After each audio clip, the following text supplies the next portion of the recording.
who has been responsible for nearly 1,000 episodes of live action and animated television, receiving multiple Daytime Emmy Awards throughout his career. Prior to this, Kline was a senior VP of drama development at Sony Television, where he supervised Mark's first pilot, then co-wrote others with him in the ensuing years. They have somehow managed to remain friends. I didn't write that. Mark B. Perry is an award-winning writer and producer whose credits include The Wonder Years, Picket Fences, Law and Order, and I really feel like there should be a da-dum behind that. Party of Five, Brothers and Sisters, Ghost Whisperer, and Revenge. He's been nominated for the Humanitas Prize and the WGA Award. Born and raised in Atlanta, Georgia, Mark lives and works in Los Angeles. Please join me in welcoming Jeff Kline and Mark B. Perry.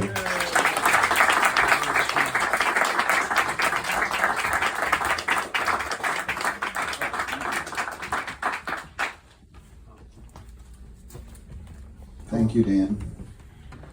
I'm Jeff, this is Mark. Yes, we came in order of the credits. For those of you who don't like surprises, I will lay out for you what we're going to do here. So first we're going to talk a little bit about the book. Then Mark's going to read a short passage. Then we're going to do some Q&A. If anybody has Q&A, so please start taking the questions now because it's really embarrassing when you just sit in silence. And then... Softballs, just softballs. No, it's not a holiday at my house unless someone's crying. So I'd like to make that happen here. And then after, as you heard, books are available for sale at the front desk, and then you go to the back, and Mark's going to be back there signing. So you want to get into it? Let's do Do you have a copy of this. the book to hold up? Yes, well, I think everybody, where did I put it? Put it right here. All right. I had to hold it the whole time? No. All right. Given your decades and decades of experience in television and movies, give this audience an elevator pitch for Dexter Gaines. Well, the real elevator pitch, when you really have like 5 seconds to pitch it, is Sunset Boulevard meets Brokeback Mountain by way of Grey Gardens. Okay? All right, and now the elevator is stuck between floors. So give them a little more. Well, they don't like this part because this part is, it's a story of failure. It's a story about a guy who comes to Hollywood in the 1950s to be a movie star, but it's the twilight of the golden age, and television is encroaching on things, kind of like streaming is encroaching on things now and changing our business. But it's not, what he discovers is that it's not about becoming a star, it's about finding out who he really is. Very good. Oh, thank you. If you were still an executive, you could buy it. It's not right for us. So as you just mentioned, the book jumps between time periods, predominantly early to mid-50s and then 1994. So why did you choose those two time periods? Why are they particularly important? Well, the 1994 part is purely practical. That's because that's when I actually started writing the book. And I was we had a writers club that included my husband, Mark Knowles, my friend Nancy Sullivan, who's here, our friend Katie Burgess, and a fellow named Donald Gross. And I wrote the first 2 chapters of this book in that writers group. And then I got hired on a show called Party of Five, and I got really busy, and I put the pages away. And it wasn't until like 2010, when I was unemployed for the first time in my career, not by choice, that I decided not to write. I decided I would clean out my office. And then I found the chapters and I read them, and I realized I had been thinking about it all of that time. And the book just came out of me. So that's why 94 plus. Now, when I look back, I thought I could update it, but then my character, the narrator, would have to be 100 years old. Right. And that didn't seem right. And I also love the idea that it's the summer of the O.J. Simpson murder trial, the hearings and everything, and that is so quintessential Los Angeles. So I thought I would keep it atmospheric. As for the 50s, originally the book was going to start in 1950 and at the dawn of the 50s. And then the more research I did and things that I wanted to include in the book, I realized that they were taking place most of them were in 1952. And then it really started to fall into place once I decided that the beginning of the 1950s is in 1952. And I love that time period. I love old Hollywood. I love the idea of the twilight of the golden era of Hollywood when TV was coming in and changing the industry. So that's why I chose those two time periods. So Dexter is a seemingly innocent young man from Texas whose only real knowledge of Hollywood is what he's gleaned from movie magazines and the movies themselves. Was that also the reality for a young boy from Georgia named Mark Perry? Not quite. Dexter, when he was in Tyler, he was an usher in a movie theater, and he read the fan magazines, and that was about it. And he's really handsome, and he wanted to be a movie star. For me, I was a little more driven. I've wanted to be a writer since I was in 3rd grade, and I just started writing. I started writing spec scripts. I started writing stories, and I subscribed to the Writers Guild newsletter. I thought I was really fancy living in Atlanta, getting the Writers Guild newsletter when it was actually a newsletter and not a slick magazine. And so I actually was sort of charting a career path. And then I moved out to Los Angeles in 1986 with my former wife, Casey. And but we specifically moved here. I wanted to be a writer, and she wanted to be an actor and a director. So I did a lot more homework before I came out here. Right. So I know, because I know you, there's this little story about a 3rd grade teacher you had who was particularly meaningful.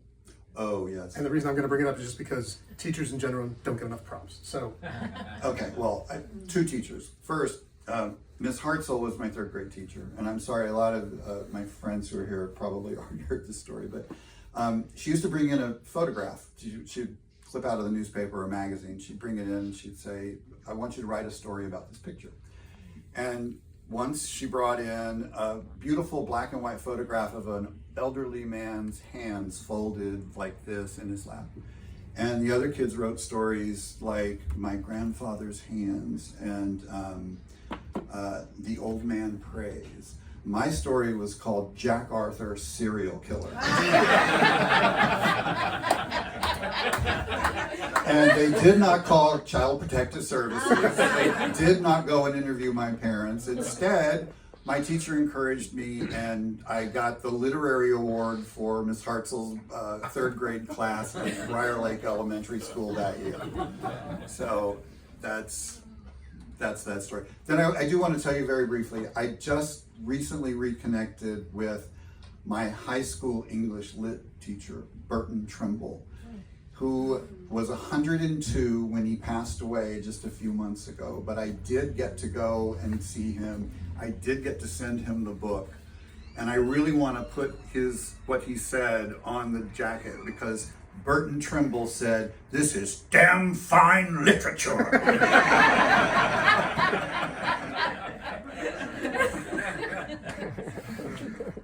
What else you got? A few more, just a few. In the book, you feature some well-known celebrities like Tallulah Bankhead, Barbara Stanwyck, Daryl Zanuck, and you reference actual events, places, the HUAC hearings, like you said, the rise of television. So how did you choose which real-life things to incorporate, and were there things, what kind of research did you do, or did you find you had to do to make it all real? The stuff that I incorporated is just stuff that I love. And I've loved old Hollywood since I was a kid when we used to watch NBC Saturday Night at the Movies. And famously, my mother told the story that I was once asked by a relative what I wanted to be when I grew up, and I said Jimmy Stewart. So How'd that work out for you? Not exactly. But what was the question? The things you incorporated. Okay, I'm sorry. So yeah, and then I saw Tallulah Bankhead. I was homesick from school one day, and she was on the Lucy Desi Comedy Hour playing herself, and I've been obsessed with her ever since. And I wanted to do something to incorporate her, and so she's a character in the book, along with the fictional characters. And it was really just a matter of the things that I love that I'm drawn to, like ships and ocean liners and that sort of thing. And did you say? Did you have to do research? Yes, I did, and that was really fun because next to historical fiction, I really love to read celebrity biographies and memoirs, especially from that time period. And so the research was more like recreational reading. And then I would read something and say, oh, that's fun. Oh, Tallulah Bankhead had a problem with a housekeeper who was suing her. I'm going to write that into the story. And then I also found that the people at the Academy of Motion Pictures, the library there, and the UCLA Film and Television Archives, they're very helpful. You call them up, they would talk to me on the phone. They didn't, dismiss me. And I would say, hey, do you happen to know what stages they used at Fox when they made the 1953 Titanic? And they're like, yeah, let's look that up. I was like, great. So it was very handy. Interesting. So there, on a micro level, there are a bunch of references to things I know that you're just particularly passionate about. The Dresden Room. Yes. A pilot you wrote. Yes. When we were working together. Yes. Was there anything you just could not find room for that you really wanted to shine a light on? When we get into the history of the book, the first time I wrote the book, That's a teaser, by the way. That's a teaser. Coming attractions. I wrote everything that I thought I wanted to do, but then when I had time to really, really think about it and read more, I realized there were things that I did want to incorporate, and so fortunately I was able to do that before the book was published. Do you consider the book a love story, a love letter, a love triangle? Yes. All the yes. And would you say Dexter is the hero? Dexter is definitely the narrator, and he, as we all are the hero of our own story, he's the hero of his own story, but also as the book unfolds, he actually becomes the biographer of Milford Langan, who's a producer at 20th Century Fox, who was Darryl F. Zanuck's number 2, and Milford, or Millie as his friends call him, his wife Lillian, who's a movie star from the 40s. It becomes their biography, and so Dexter, even though he's telling his own story, it's so intimately entwined with theirs that he becomes their biographers. And actually, related to that, why did you choose to tell it in the first person? Because that's how it came out when I started writing it, and it's also, like I say, we are the heroes of our own stories, and I think that I also wanted to allow the audience, that's my TV, I wanted the readers to be able to discover things in real time as he's discovering when he does not know what they are, as opposed to, writing a mystery where you're laying out the clues. I wanted the reader to be pretty much with him along for the ride. Is he a reliable narrator? For the most part, yes. Mm-hmm. I read a draft of the book back in like 2014. That's the big question. So what's different about this version? Why did you make changes? How did it all come about? Okay, in 2014, I finished this book, and I sent it to my agent at CAA, the Death Star, and he's filming the whole thing, so you're gonna get a letter. Oh well. And I sent it to the book agent there, and he said he liked it. He had some notes that suggested to me that he might be a little uncomfortable with the subject matter. To his credit, he did send it to Random House and Simon & Schuster, and they both passed respectfully. And then he didn't really do much else to try, and I always thought it was a book for like a boutique publisher or something, but he didn't really, and I didn't know anything about it. I knew TV, but not books. So I finally decided I would self-publish, and I did, and I learned a very expensive lesson. And I got really good reviews when I got reviews, but what I didn't get was sales. In fact, you and I split a booth at the LA Book Fair, and you were selling Darby Pop, which is a comic book company. Yes, and I sold 2 copies of my book. Although weirdly, one to like a 12-year-old fan of Law and Order. I remember. Yes. Look, if you have to play on your past credits, that's what you do. Because as the original title of the book says, Hollywood is a city of whores. Why wasn't why the title change? So I self-published, it didn't sell. I was then embarrassed by the whole thing. Really? I thought, I did all of this and it didn't sell, so I've learned a lesson. But I love the book. I love the book, and I don't often say that about things that I've written. I love this book. And I thought, I don't know. Anyway, then I happened to meet a published author who is also a ship fanatic like me. And she read the book, fell in love with it. Her name is Patricia V. Davis, and I wish she was here tonight. But she fell in love with it, and she said, you know what, I'm going to be presumptuous and give you some notes on your book, because I think you could get this published. And I said, it's self-published, it's got the stink on it. She said, no.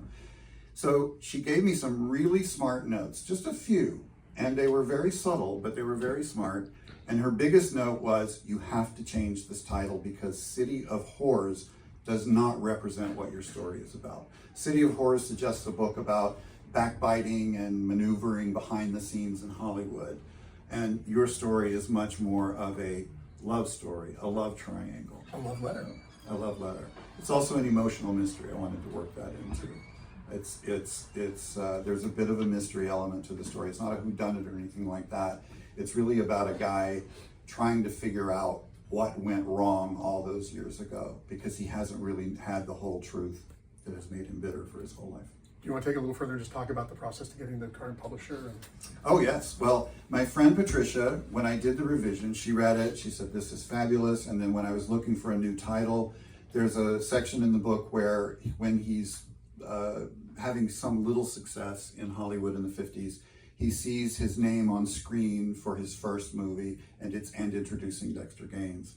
And as soon as I saw that, I thought, well, that works on two levels. It works for the movie, but it also works for introducing the character. Then she introduced me to a friend, a writer named Georgia Colias, who had published with Amble, and she made an introduction with me to Amble, and they said they would love to read it, and I submitted the book and got a very enthusiastic response. Amble In fact, publisher. Lisa Malamed was with me when I got the email that said they were going to publish it, and she had a perfect response because I had spent the entire lunch complaining. May I quote you? Wait, I'd actually like to hear Lisa quote herself. No, all right. So Lisa and I had lunch at Cantor's, and I was bitching about the TV projects and whatever else. She goes to the ladies' room, and I'm waiting for her, and I get an email, and I read it, and it says, we'd love to publish your book. She comes back, I can barely speak, and I said, they're going to publish my book. And she looks at me and says, fuck you.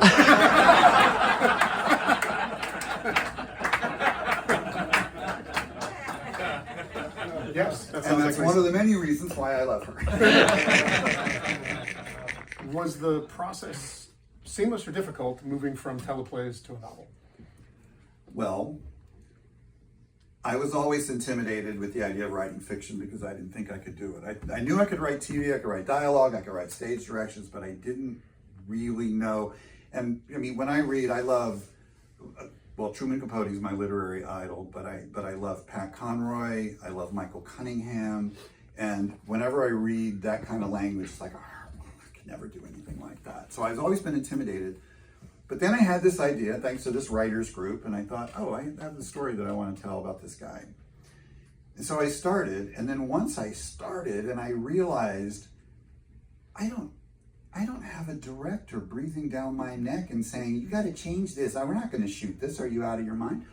I didn't have actors refusing to say lines, or, it's like the whole thing, producers coming in and saying, we can't recreate the maiden voyage of the SS United States. You're crazy. Put it on the Queen Mary down in Long Beach. So it was like, that was exhilarating. I realized that there's no budget limitation to imagination. And, I love books where I can time travel and I can actually be submerged in a different time period. And so it was enormously fun, and it really, once I sat down and started writing, it came out of me within a few months, the first draft. So it was exhilarating. Probably the best writing experience I've ever had.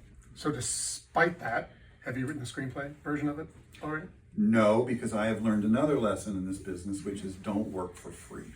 All right. And on that note, would you like to read for free? Sure, I'll read for free. Okay. So Mark's going to read you a short passage from the book. All right, hold Introducing on, Dexter just a Gaines. second. I was gonna say, where did you put it? No, I can't hold this and read, so. I can hold it so much. Really? Yeah. All right. So I want to just give you just a brief introduction to the characters. Dexter Gaines is the stage name of Dan Root, a handsome 21-year-old starstruck aspiring actor from Tyler, Texas, who moves to Hollywood on New Year's Eve 1951, and while working as a cater waiter, falls in with one of the most powerful couples in town.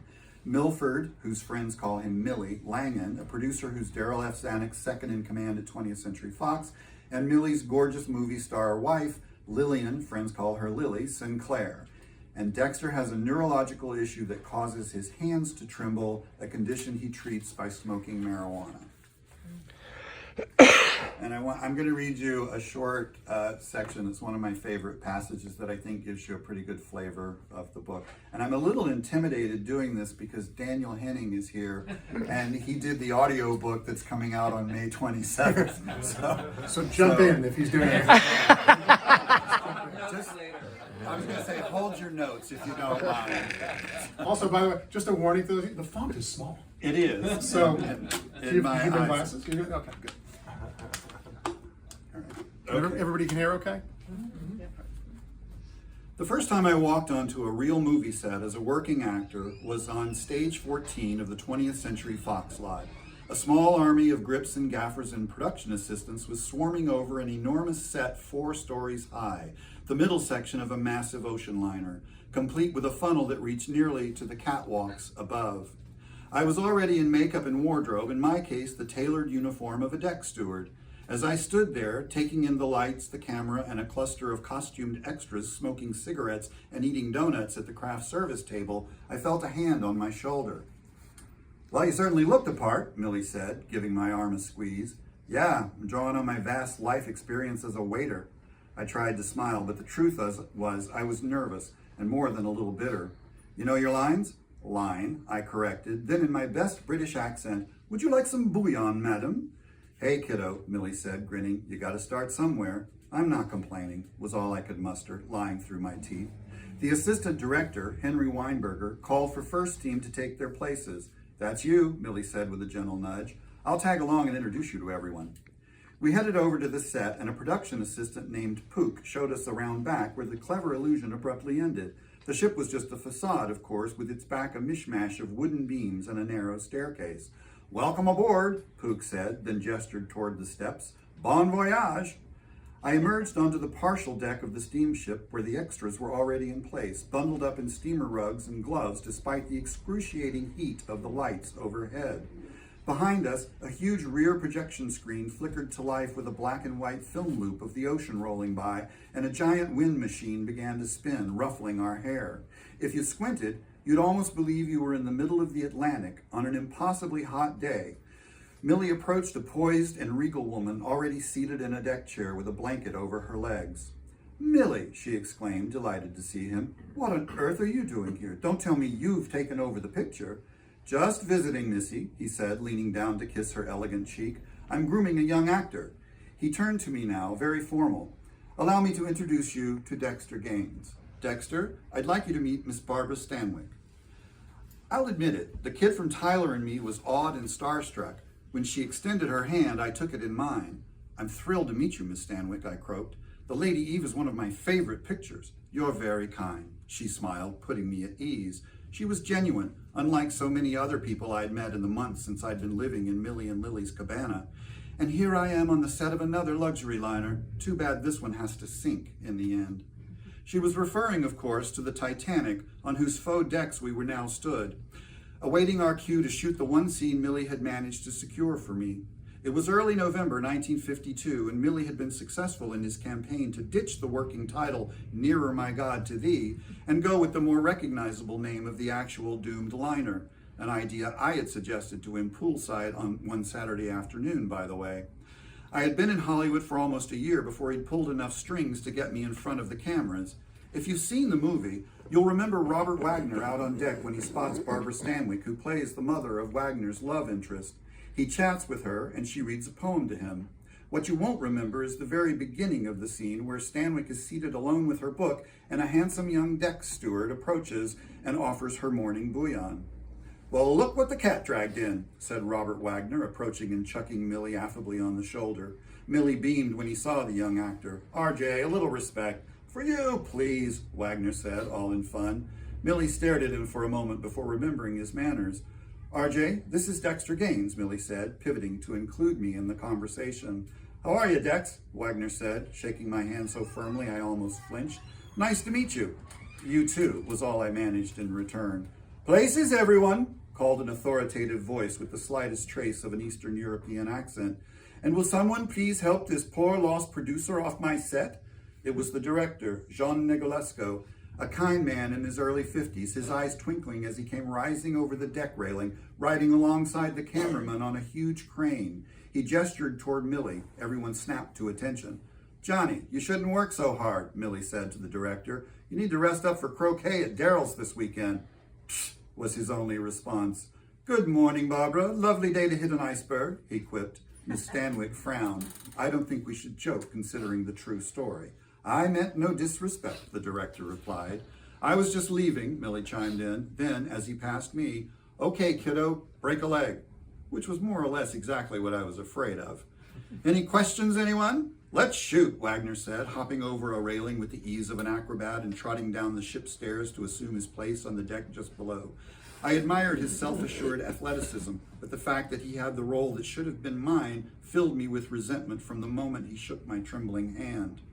As we were getting ready to roll the camera, the prop master, a diminutive man in his 40s, brought over the silver tray of china cups and saucers steaming with hot bouillon. Here you go, he said, thrusting the tray with its dangerous contents into my hands. I heard the delicate and foreboding rattle, but the prop master had already moved off, checking to make sure Miss Stanwyck had her small book of poetry for the scene. On a bell, the first AD boomed, startling me and bringing another wave of clattering from the tray as a loud buzzer sounded. I stared at the roiling sea of broth, as agitated as the fake ocean projected behind me.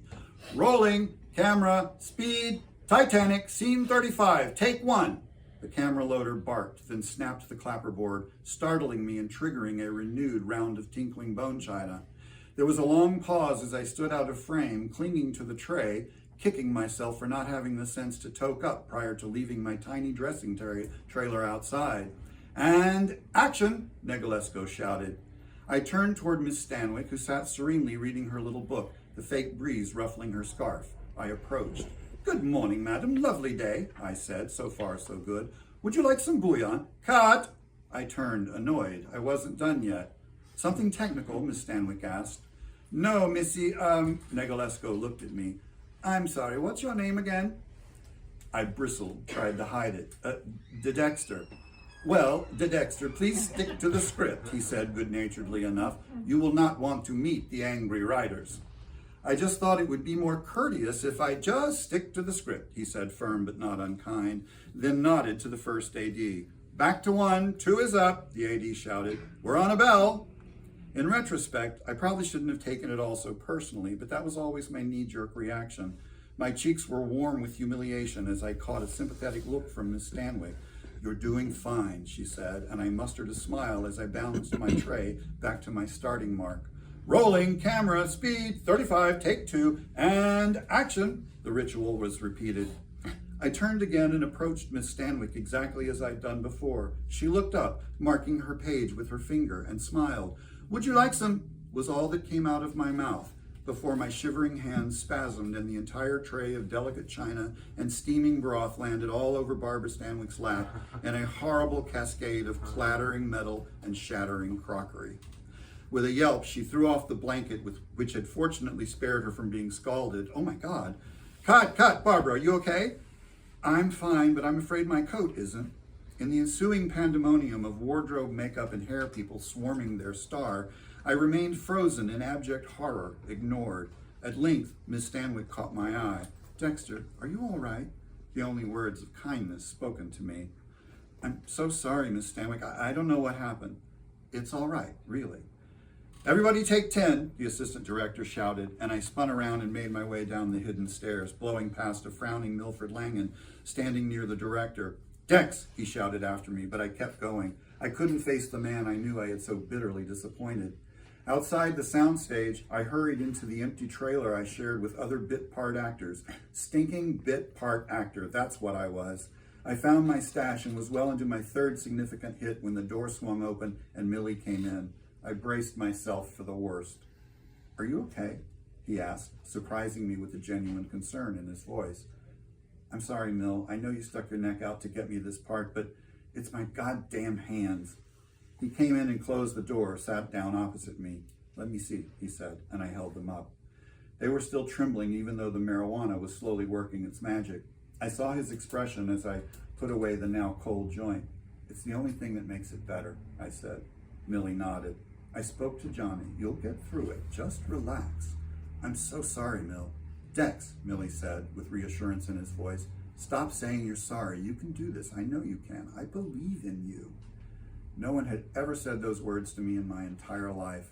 I nodded and looked away, grateful for his kindness, but still not wanting to let him see me cry.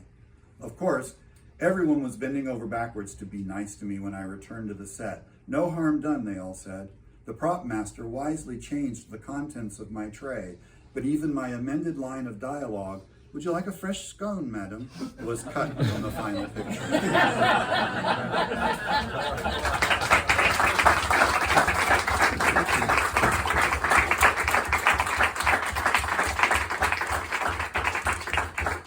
So that should give you a bit of an idea of the book. If anyone has any questions. Come on, I warned you about this. I literally, at the beginning, told you this part was coming. Most of these people know me too well. On a practical level, switching between screenplays and writing fiction, Yeah. do you have to be intentional about how you write? I mean, like, because it's a very specific thing that you do in one form versus another. Is it hard to make that shift? Could I everyone hear would, the question? I wouldn't say it's hard to make that shift so much as I can only do one thing at a time. So, like, one of the reasons I couldn't work on the book when I was doing television is because I just don't have the capacity to do that. And I think it is a very different discipline.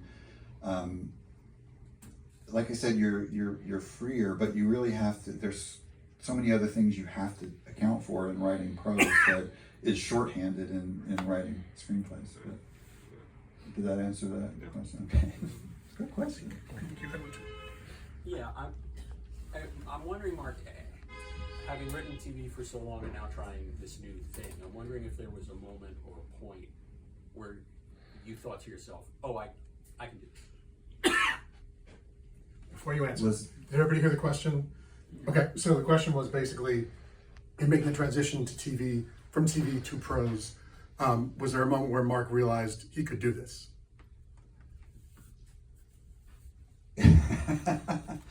Did I summarize that relatively? Okay. Yeah. You know, it's been such a long journey with the self-publishing 30 years ago, and then finally this actually happened. And I think that moment came when I got the email from the publisher saying they wanted to publish the book. And I went, oh, maybe I can do this. But yeah, you know, I'm a writer. I'm racked with self-doubt 24/7. So. Oh, here we go. Remember, tears are encouraged. Hey, that's Lisa's line. Okay, I got the rights to it. So, I kind of have a legal question. So you're using real people and you're fictionalizing them. Do you have to clear it with their estate or something? No. Hold on. The question was, Sorry. when you're using real people, do you need to clear it with their estate? How does it work as far as using public figures? That's a good question, and the answer is no. You don't have to clear. You can't libel the dead is the typical legal understanding. Now, what I can't do would be to use Barbara Stanwyck's image in the book or to advertise the book or any of those people. I had a wonderful lawyer. I had it read by a lawyer even before I self-published because I thought I don't want to risk anything. And I found a wonderful lawyer who actually used to represent Rock Hudson. And he read the book, he really liked the book, and he gave me several notes. And most of them were about don't say inflammatory things if they're not demonstrably true or haven't been. And he also gave me really good advice that sounds like a mobster advice, which is if you want to be really safe, make sure they're all dead.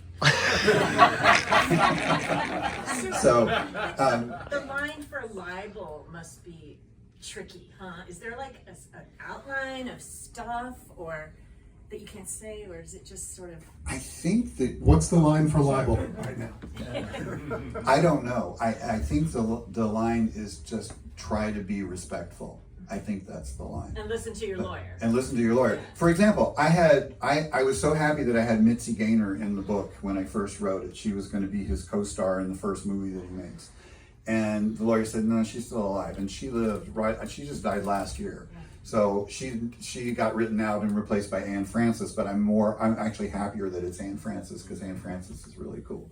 But yeah, so, and then the other thing about the lawyer, he said, he would ask things like, did Tallulah Bankhead actually have a cocaine habit? I was like, famously, yes. Her last words were codeine, bourbon. He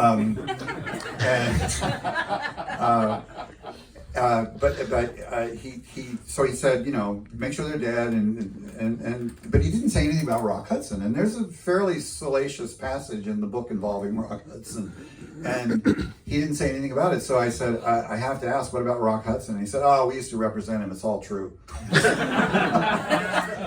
So okay, so My understanding is there's a lot of leeway with public figures in general. There's a lot you can do with them because the idea being that since they chose to be public figures, they put themselves out there for that sort of treatment. But I'm paranoid, so I followed his advice. And I think the only person who's actually still alive that's in the book is Robert Wagner. But he was on the set, he was part of that movie, and there's nothing insulting about him. So No coke problem? not that I know of. There is that murder allegation. Or I should say suspicion. All right, so when we adapt it, do you want to do a feature or a limited series? Have you decided yet? When you adapt it, do you want to do a feature or a limited series? You're getting really good at this. I would love to do it as a limited series.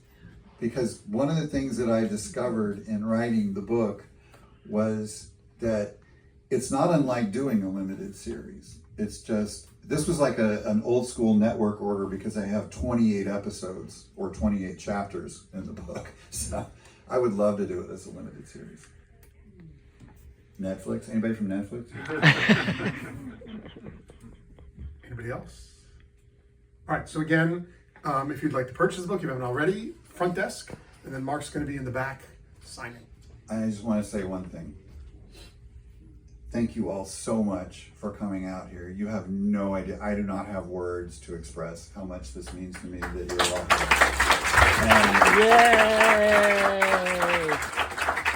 And some of you are even repeat offenders from 2014 when I tried to put this little baby into the promenade the first time, and it didn't go so well. How great would it be if the 12-year-old girl was here now? So anyway, I just wanted to thank you from the bottom of my heart for making the trek out here and being a part of this. This is really, really special. Thank you. Woo!